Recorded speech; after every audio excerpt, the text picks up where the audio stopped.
Hey all, Ron here from Military Images Magazine with a new episode of Life on the Civil War Research Trail. Today, we're going to New York City in 1868. On a spring day of that year, a Confederate veteran, Isaac Hermann, arrived after a long and arduous journey by rail from his home in Washington County, Georgia. The last time Herman had been to New York City was 10 years earlier when he had arrived from his native France at Castle Garden, where immigrants landed before Ellis Island. Herman made his way to Georgia, and when the war began, he joined the Confederate Army as a member of Battery L of the Georgia Light Artillery. Like many in the South, he believed his adopted state and others in the Confederacy had every right to leave the Union. He also held strong views about race, holding that blacks were not equal to whites, and though there's no evidence that he enslaved people of color. The loss of the Civil War in about 50 years did not change his views. Herman, by the way, was also a Mason. 50 years after the war, in 1911, his Memoirs of a Confederate Veteran, 1861 to 1865, were published. In it, he shares his war experience, the battles and campaigns he was wounded in one action. He also shares his views about politics and race. Towards the end, he shares an anecdote about that visit to New York City. He went there for a specific purpose, and that was to purchase inventory for his new dry goods business. Arriving at a supply house, he met with a salesperson by the last name of McLaughlin. Turns out McLaughlin was a Union veteran captured and sent to Andersonville prison. McLaughlin, who, like Herman, was a Mason.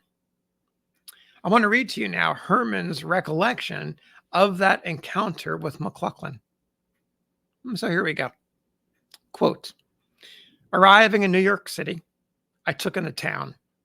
I visited the large firm and emporium of H.B. Claflin and Company and spoke to a Mr. Bancroft.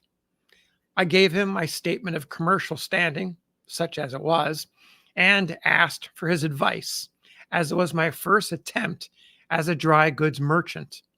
My means being very limited, I wanted to make them reach as far as possible. He treated me very courteously and furnished me with a salesman whom he introduced as Mr. McLaughlin. On our way to the basement, he asked me, what state? I said, Georgia. Damn Georgia. I stopped at once. Looking him squarely in the face, I said, you can't sell me any goods.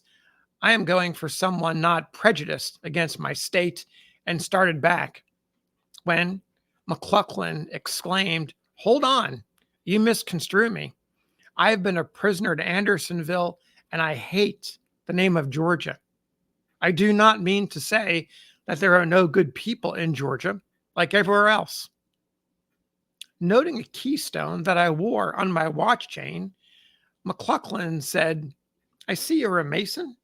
So I am.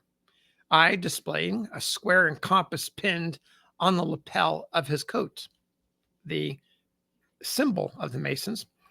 We can talk together, said McLaughlin. If it had not been for a brother Mason, I don't think I'd be here today. I think I would have died of starvation.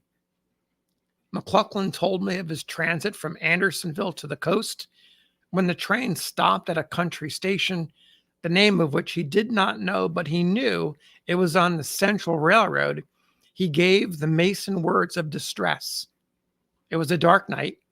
He could hardly have expected anybody to answer it, but someone did, and before the train left, someone brought him enough fried ham and biscuit to last him several days.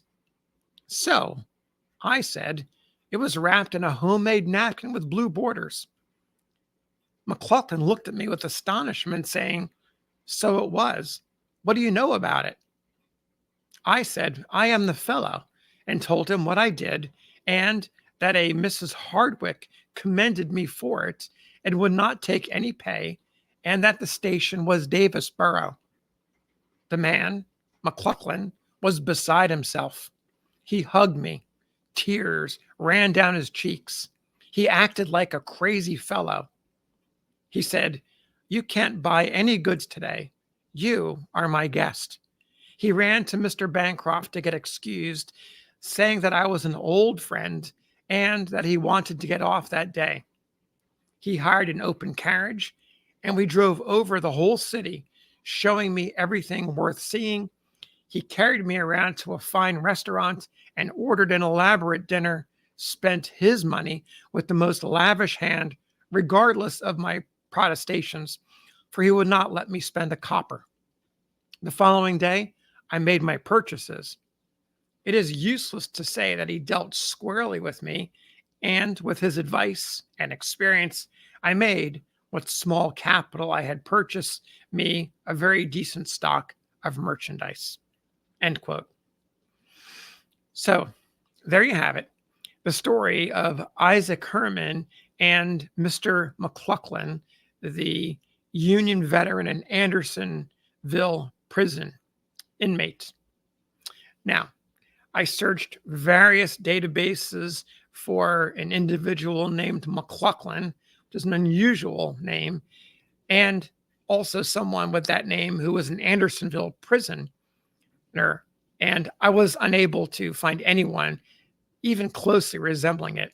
I did try a bunch of variations on the name McLaughlin and came up empty. I found nothing that was definitive, although there's over 100 individuals whose last name Union folks that were in Andersonville whose name begins with Mick or MC.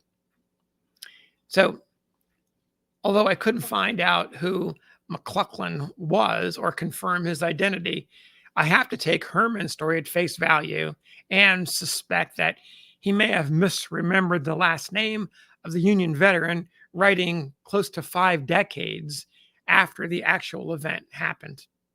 Still, it is another story that supports the larger narrative about the fraternal bonds of Masonry and that they existed on a higher plane than the warring factions that divided our country between 1861 and 1865.